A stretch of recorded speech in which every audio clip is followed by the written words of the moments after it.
The road 2009 की ये movie है। इसकी IMDb रेटिंग 7.2 है और दुनिया मिट जाने के बाद ये मूवी हमें दिखाई गई है। इस मूवी में फादर और सन दोनों साउथ जाना चाहते हैं क्योंकि उन्हें लग रहा होता है कि वहाँ अच्छा एनवायरनमेंट है। रास्ते में आने वाले ऑब्स्टेकल से वो बचते हुए वहाँ जाते हैं। यह इस मूवी की स्टोरी लाइन है। तो चलिए शुरू करते हैं और मैं आपको इस मूवी की स्टोरी बताऊंगा। मूवी के फर्स्ट सीन में हमें दिखता है कि एक आदमी अपने गार्डन में होता है। वो अपने हाउस को टेंड कर रहा होता है। वही एक औरत भी देखती है, वो उसकी वाइफ होती है, वो भी उसे देख रही होती है। अच्छे सा गार्डन उनका घर हमें दिखाया गया है, यानी अब तक दुनिया खत्म नहीं हुई है। नेक्स्ट सीन में हमें दिखता है कि रात में वही आदमी जगता है और उसके आसपास सब जल रहा होता है। उसका घर नहीं जल रहा होता पर उसका इन्वायरमेंट सब जल रहा होता है। फिर वो अपनी वाइफ को उठाता है, टैप वगैरह स्टार्ट करता है। इस पानी वो छिप जाते हैं, यानी कि उनको उस हीट से ज़्यादा तकलीफ ना हो, इससे वो बच सकते हैं। उस आदमी की वाइफ हमें प्रेग्नेंट दिखती है। नेक्स्ट सीन में हमें वही आदमी देखता है पर उसकी अब दाढ़ी वगैरह सब बढ़ चुकी है। उसके बेटे के साथ वो होता है, उसका बेटा भी अब बड़ा हो चुका होता है, वो फादर बन चुका होता है। उसकी वाइफ हमें कहीं भी नहीं दिखती। वो एक केव में सोए हुए होते हैं। जब वो उठता है और देखता है तो हमें पता चलता है कि पूरे वर्ल्ड में अंधेरा छा गया है, ट्रीज वगैरह सब कुछ जल चुके हैं।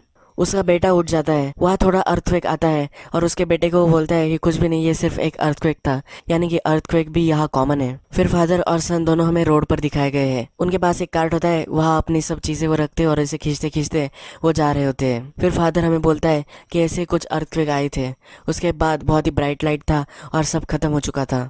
उसे पता नहीं होता कि ये कौन सा मंथ होता है। वो हमें बोलता है कि हर दिन डार्कर होता जाता है, कोई भी पेड़ कोई भी एनिमल नहीं बचा है। वर्ल्ड में जो ठंडी होती है वो हर दिन बढ़ती जाती है। रोड्स पर लोग दिखते हैं जो भी कहाँ जा रहे होते हैं। फादर हमें बोलता है कि मैं हमेशा 3 चीज़ों की वरी करता रहता हूँ, फूड, ठंडी और शूज़। फूड बहुत ही इंपॉर्टेंट इशू होता है। इन दोनों को आदमियों से भी बचकर रहना पड़ता है क्योंकि यहाँ कैनिबलिज्म भी होता है, यानी आदमी आदमी को खाता है। इतनी खतरनाक सिचुएशन होती है, फिर भी जो आदमी होता है वो गॉड पर बिलीव करता है। वो अपने बच्चे में गॉड को देखता है, इसीलिए वो जिंदा रहना चाहता है। नेक्स्ट सीन में हमें रात होती हुई दिखती है और वो अपने बच्चे को कॉमिक बुक से स्टोरी सुनाता है। रात में ही जंगल में आग लग जाती है, उन्हें सोने को भी नहीं मिलता और उन्हें वहां से जाना पड़ता है। वो आगे आते हैं और वहाँ उन्हें एक घर दिखता है। वो बहुत ही भूखे होते हैं और जाकर देखते हैं कि वहाँ कुछ खाने को है या नहीं। वहाँ पॉट्स होते हैं पर उसमें खाना नहीं होता। वहाँ हमें दिखता है कि कुछ लोगों ने सुसाइड की है। तो वो बच्चा पूछता है कि इन्होंने सुसाइड क्यों की। फादर बोलता है कि तुम्हें पता है इन्होंने क्यों की होगी। फिर वो फादर अपने सन को गन देता है, उसे बोलता है कि तुम्हें इस तरह से तुम्हारे माउथ में रखना है और ट्रिगर पुल करना है। वो उसे सिखा रहा होता है कि जब वक्त आए तो अपने आप को मार सके। उनके पास 2 ही बुलेट बची हुई होती है। नेक्स्ट सीन जो होता है वो फ्लैशबैक का है। ये फादर और जो मदर होती है वो हमें दिखाए गए हैं। ये मदर प्रेग्नेंट होती है और फादर उसके लिए बीन्स लाता है। उनका घर जो होता है वो स्टॉक्ड होता है, यानी कि वर्ल्ड खत्म हो जाने के बाद ये सीन है। वो उसे खाना देता है, तभी उसका वाटर ब्रोक हो जाता है, यानी कि अब उसकी डिलीवरी होने वाली होती है।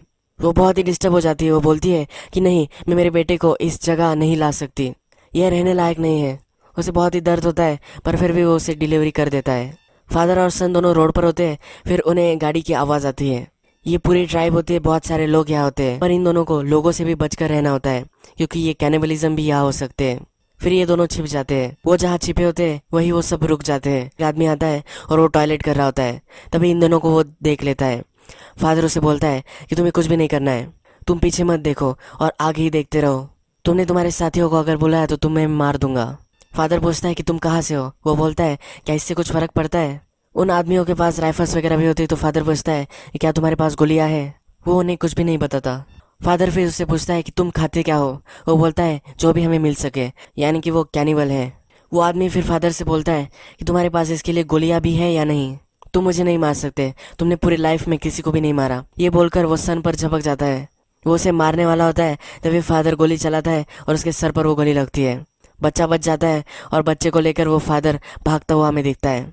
इस आदमी का जो क्रू होता है वो सब उसे ढूंढते हैं पर उन्हें वो कहीं भी नहीं मिलता। वो नदी के यहाँ छिप जाते हैं। बच्चे को वो नहलाता है। उस आदमी का जो ब्लड होता है तो बच्चे पर लगा हुआ होता है।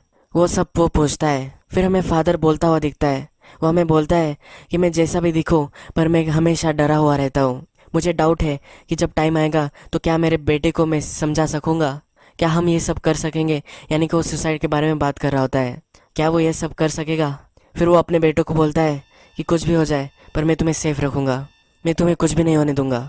हम फ्लैशबैक में आते हैं। हमें मदर और फादर दोनों दिखाए गए हैं। मदर फादर से बोल रही होती है कि वो हमें पकड़ लेंगे, लोग आएंगे हमें मार देंगे, उससे पहले वो मुझे रेप करेंगे और हमें फिर खा जाएंगे। उसके पास गन होती है पर 2 ही बुलेट्स होती है। वो बोलती है कि अगर तुम नहीं होते तो मैंने अपने आप को भी मार दिया होता और हमारे सन को भी मार दिया होता। फादर उसे बोलता है कि तुम्हें ऐसा नहीं सोचना है, ये गलत है, हम क्विट नहीं कर सकते। वो बोलती है कि सब लोग तो ऐसा ही कर रहे हैं। फिर से हम मूवी के टाइम पीरियड में आ जाते हैं और फादर अपने सन को बोल रहा होता है कि वहाँ ज़्यादा अच्छे लोग बचे नहीं हैं, हमें हमेशा बुरे लोगों से सावधान रहना पड़ेगा। हमारे अंदर जो फायर है वो हमें हमेशा अलाइव रखनी है, यानी सोल के बारे में वो बात कर रहा होता है। बच्चे के फादर ने एक आदमी को मारा हुआ होता है, तो फिर बच्चे के मन में डाउट होता है। वो पूछता है कि क्या हम अभी भी अच्छे लोग हैं, तो फादर बोलता है कि हम हमेशा अच्छे ही रहने वाले हैं। फिर वो एक शॉपिंग मॉल में जाते हैं, वहाँ की वेंडिंग मशीन से सोडा उन्हें मिलता है। बच्चे ने कभी सोडा भी नहीं पिया होता। फादर उस बच्चे को बोलता है कि आज तुम्हारी ट्रीट है। बच्चे को वो बहुत ही अच्छा लगता है। रोड पे जो सुनसान कार्स होती है उसमें वो हमें सोए हुए दिखते हैं। बच्चा बोल रहा होता है कि मुझे मदर की बहुत ही याद आती है, मुझे कभी कभी लगता है कि मेरे मदर के पास में चला जाऊं। उसे सुसाइड करने का मन हुआ होता है। फादर बोलता है कि कभी भी तुम्हें ये सोचना नहीं चाहिए, हम दोनों को तुम्हारी मदर को भुला देना चाहिए। फादर उसकी वाइफ को भुलाने की कोशिश करता है, पर जब भी वो सोता है तो उसके अपने वाइफ के ही सपने आते हैं। उसके सपने वो देखता है कि उसकी वाइफ उसे पियानो बजाना सिखा रही होती है। उसे नींद नहीं आती और वो बाहर आ जाता है। अपनी रिंग वो निकाल देता है और फेंक देता है। उसे फिर याद आ रहा होता है, इसकी मेमोरी में उसकी वाइफ उसे बोल रही होती है कि मुझे जाना है, मैं अब यहाँ नहीं रह सकती। वहाँ का जो टेम्परेचर होता है वो और भी कोल्ड हो रहा होता है, तो उसे बोलकर जाती है कि तुम नेक्स्ट सीज़न तक नहीं बच सकोगे, तुम्हें साउथ की तरफ बढ़ते जाना है। फादर उसे बहुत ही समझाता है पर वो नहीं सुनती। उसे मर जाना होता है, इसलिए वो चलने लग जाती है। अंधेरे में वो चली गई ऐसा हमें दिखता है। फादर और सन को उनके जर्नी में एक वाटरफॉल भी दिखता है, वहाँ रेनबो बनाया हुआ होता है। वो दोनों पानी में बहुत ही खेलते हैं। फिर से वो रोड में लग जाते हैं। उन्हें एक हाउस दिखता है, ये बहुत ही बड़ा हाउस होता है। वो वहाँ अंदर जाते हैं। वहाँ जाकर देखते हैं तो उस घर में एक अंडरग्राउंड स्टोरेज स्पेस होता है। फादर देखना चाहता है कि अंदर क्या है। जब वो अंदर जाते हैं वहाँ बहुत सारे आदमी होते हैं, उन्हें स्टोर कर कर रखा हुआ होता है। उनके आसपास ब्लड भी पड़ा हुआ होता है। उनमें से बहुत सारे आदमी एम्पुटेटेड होते हैं, यानी कि उनके बॉडी ऑर्गन्स निकाले हुए होते हैं। कुछ लोगों ने इन्हें कैदी बनाया हुआ होता है और वो उन्हें खा रहे होते हैं। ये फादर को समझ में आ जाता है और फिर वो वहाँ से भागने की कोशिश करता है। तभी वो आदमी वहाँ जाते हैं। वो बहुत ही डर जाते हैं और ऊपर जाकर छिप जाते हैं। वो जो स्टोरेज प्लेस होता है वहाँ का लॉक उन्होंने नहीं किया होता। वो जब ऊपर होते हैं तो फादर सन को बोलता है कि तुम्हें अब ब्रेव बनना है। वो फिर उसके सन के सर पर गन रखता है और उसे गोली मारने वाला होता है। अब उनके पास कोई ऑप्शन नहीं होता, अगर घर में जो आदमी है उन्होंने उसे ढूंढ लिया तो उसे खा जाएंगे। पर तभी अंडरग्राउंड जो स्टोरेज होता है वहाँ से लोग बाहर आना स्टार्ट कर देते हैं। इससे जो गैंग ने उन लोगों को कैदी रखा होता है उनमें कन्फ्यूजन होता है। इसी आवाज़ में फादर और सन वो दोनों निकल जाते हैं और छिप जाते हैं। रात जब होती है फिर वो वहाँ से चले जाते हैं। ये दोनों बहुत ही भूखे होते हैं। चलते चलते फिर वो फादर के टाउन आ जाते हैं। फादर बोलता है कि मैं यहाँ यही बड़ा हुआ था। अपने सन को वो बाहर रुकने के लिए बोलता है। उसे अपने हाउस में एक मूवमेंट चाहिए होता है। उसका सन बाहर होता है, तभी उसे कुछ दिख जाता है। वो जाकर देखता है तो वहाँ और एक बच्चा होता है। वो अपने फादर को आवाज़ देता है। फादर भी भागता भागता वहाँ आ जाता है। वो उसे रुकने के लिए बोलता है कि तुम कहीं नहीं जा सकते। उसके फादर को लगता है कि उसके बच्चे को आभास हुआ होगा, वहाँ कोई भी नहीं है, ऐसा वो अपने सन को बोलता है। रात में वो सोए हुए होते हैं, तब फादर से वो बच्चा पूछता है कि क्या अब हम मर जाने वाले हैं। फादर बोलता है कि नहीं, भूख से मरने में हमें बहुत टाइम लगता है। फिर वो एक घर आ जाते हैं। वहाँ अच्छे से बेड होते हैं, पानी होता है और सब कुछ चीज़ें होती है, पर खाना वहाँ नहीं होता। फिर वहाँ सोते हैं और जब जागते हैं और घर से निकलते हैं तो उन्हें पता चलता है कि घर के बाहर एक बंकर है। सन उस बंकर में जाने से डर रहा होता है, पर फादर अंदर जब जाता है तो बहुत सारी खाने की चीज़ें वहाँ होती है। कैन फूड होती है जो ख़राब नहीं हो सकती, ये बहुत सारा वहाँ अवेलेबल होता है। दारू और सिगरेट्स भी होती है। ये देखकर वो बहुत ही खुश हो जाते हैं। ये उनकी लाइफ का बहुत ही अच्छा दिन होता है। फिर वो बहुत सारा खाना खाते हैं। अदर बच्चे के लिए बेड वगैरह भी लाता है और फिर वो आराम से वहाँ सोते हैं। वो दोनों बहुत ही खुश होते हैं। फादर जब सोता है तो अपनी वाइफ को फिर से याद करता है। नेक्स्ट दिन फादर अपने सन को घर में लेके जाता है, उसे नहलाता है। उनके हेयर्स वगैरह सब बड़े हुए होते हैं तो वो कट करते हैं। फिर वो रात में सिविलाइज लोगों की तरह खाना खाते हैं। फादर भी थोड़ा ड्रिंक करता है। मिडनाइट में उन्हें कुछ आवाज़ें आती हैं। सन बोलता है ये डॉग होगा, और फादर को लगता है कि अब वो वहाँ सेफ नहीं रहे। फिर फादर बोलता है कि हमें अब यहाँ से निकल जाना चाहिए। उनका जो कार्ट होता है उसमें वो कुछ खाना रख लेते हैं और वहाँ से निकल जाते हैं। वो जब आगे आते हैं तो उन्हें एक ओल्ड मैन मिलता है। वो ओल्ड मैन उनसे बोलता है कि मेरे पास कुछ भी नहीं है, तुम्हें जो भी चाहिए वो तुम ले लो। फिर वो दोनों बोलते हैं कि हम तुम्हें रॉब करने के लिए नहीं आए। सन बोलता है कि ये बहुत ही भूखा है, इसे हम खाना दे सकते हैं। फादर पहले ना बोल रहा होता है। सन फिर परसिस्ट करता है, इसलिए उसे खाना दे देते हैं। सन फादर से पूछता है कि क्या हम इसे हमारे साथ लेकर जा सकते हैं। फादर फिर उस ओल्ड मैन को उसके साथ डिनर के लिए इनवाइट कर लेता है। रात में वो खाना खाते तो ओल्ड मैन बोलता है कि मैं ज़्यादा कुछ देख नहीं सकता, मुझे पता है कि तुम दोनों वहाँ हो, पर इससे ज़्यादा मुझे कुछ भी नहीं दिखता। फिर वो पूछता है कि ये क्या तुम्हारा बच्चा है? फादर बोलता है कि हाँ, ये मेरा बच्चा है। ओल्ड मैन से भी वो पूछता है कि तुम्हारा भी बेटा था? ओल्ड मैन बोलता है कि हाँ, मेरा भी बेटा था। वो ओल्ड मैन बोलता है कि मुझे लगा था कि मैं किसी भी छोटे बच्चे को फिर से कभी नहीं देखूंगा, ये बहुत ही डेंजरस सिचुएशन है। फादर फिर उस ओल्ड मैन से पूछता है कि तुम्हारे सन को क्या हुआ? फिर ओल्ड मैन उसे बोलता है मैं तुम्हें नहीं बता सकता, ये मेरे लिए बहुत ही हार्ड है।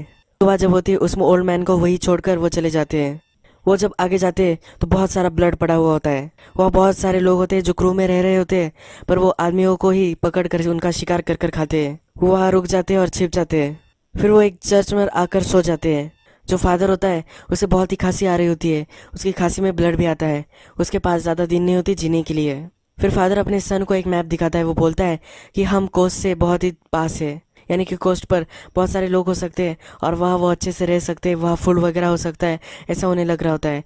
इसलिए वो समुंदर के पास जा रहे होते हैं। वो फिर चल चल कर वहाँ आ जाते हैं, पर वहाँ कोई भी नहीं होता। सन को फीवर आ जाता है तो फादर उसकी केयर लेता है, उसे टेंट बनाता है और उसमें सुला देता है।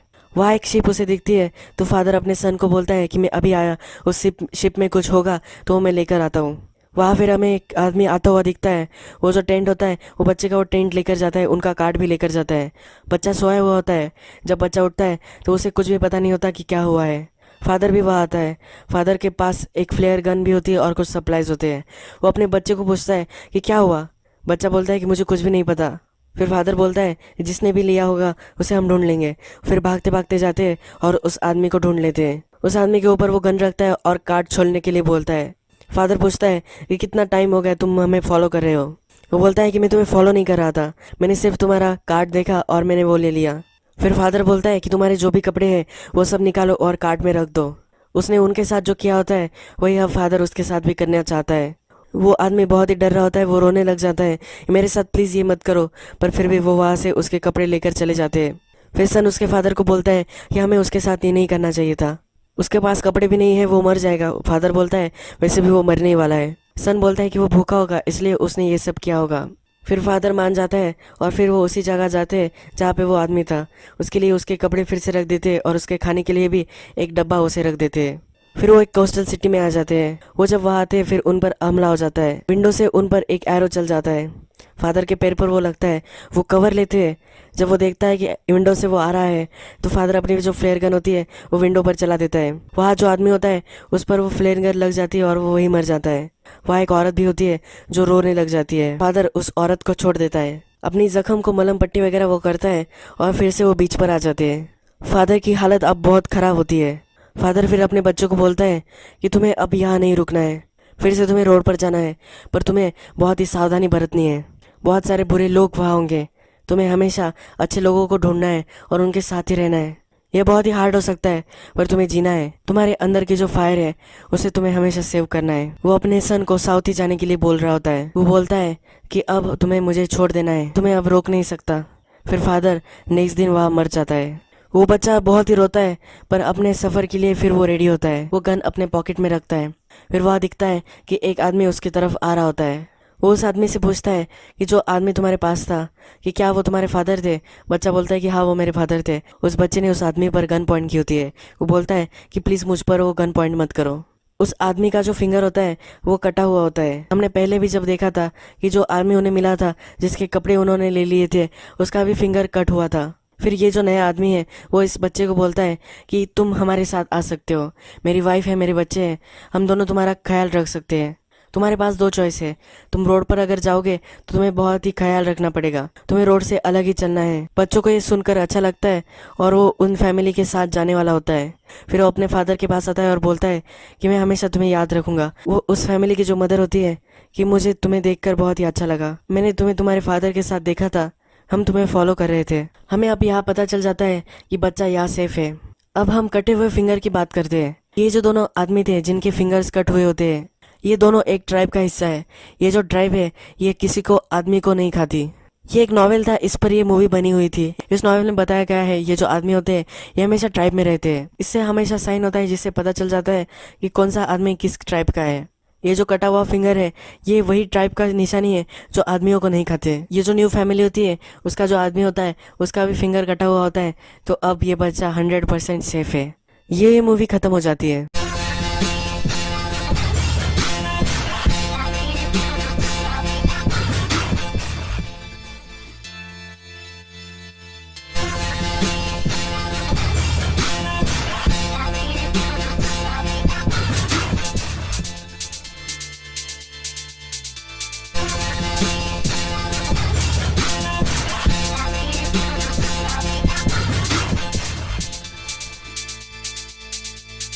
कि कुछ लोगों ने सुसाइड की है, तो वो बच्चा पूछता है कि इन्होंने सुसाइड क्यों की। फादर बोलता है कि तुम्हें पता है इन्होंने क्यों की होगी। फिर वो फादर अपने सन को गन देता है, उसे बोलता है कि तुम्हें इस तरह से तुम्हारे माउथ में रखना है और ट्रिगर पुल करना है। वो उसे सिखा रहा होता है कि जब वक्त आए तो अपने आप को मार सके। उनके पास 2 ही बुलेट बची हुई होती है। नेक्स्ट सीन जो होता है वो फ्लैशबैक का है। ये फादर और जो मदर होती है वो हमें दिखाए गए हैं। ये मदर प्रेग्नेंट होती है और फादर उसके लिए बीन्स लाता है। उनका घर जो होता है वो स्टॉक होता है, यानी कि वर्ल्ड खत्म हो जाने के बाद ये सीन है। वो उसे खाना देता है, तभी उसका वाटर ब्रोक हो जाता है, यानी कि अब उसकी डिलीवरी होने वाली होती है। वो बहुत ही डिस्टर्ब हो जाती है। वो बोलती है कि नहीं, मैं मेरे बेटे को इस जगह नहीं ला सकती, यह रहने लायक नहीं है। उसे बहुत ही दर्द होता है पर फिर भी वो उसे डिलीवरी कर देता है। फादर और सन दोनों रोड पर होते हैं, फिर उन्हें गाड़ी की आवाज़ आती है। ये पूरी ट्राइब होती है, बहुत सारे लोग यहाँ होते हैं, पर इन दोनों को लोगों से भी बचकर रहना होता है क्योंकि ये कैनिबलिज्म भी यहाँ हो सकते हैं। फिर ये दोनों छिप जाते हैं। वो जहाँ छिपे होते हैं वही वो सब रुक जाते हैं। एक आदमी आता है और वो टॉयलेट कर रहा होता है, तभी इन दोनों को वो देख लेता है। फादर उसे बोलता है कि तुम्हें कुछ भी नहीं करना है, तुम पीछे मत देखो और आगे ही देखते रहो। तुमने तुम्हारे साथियों को अगर बुलाया तो तुम्हें मार दूंगा।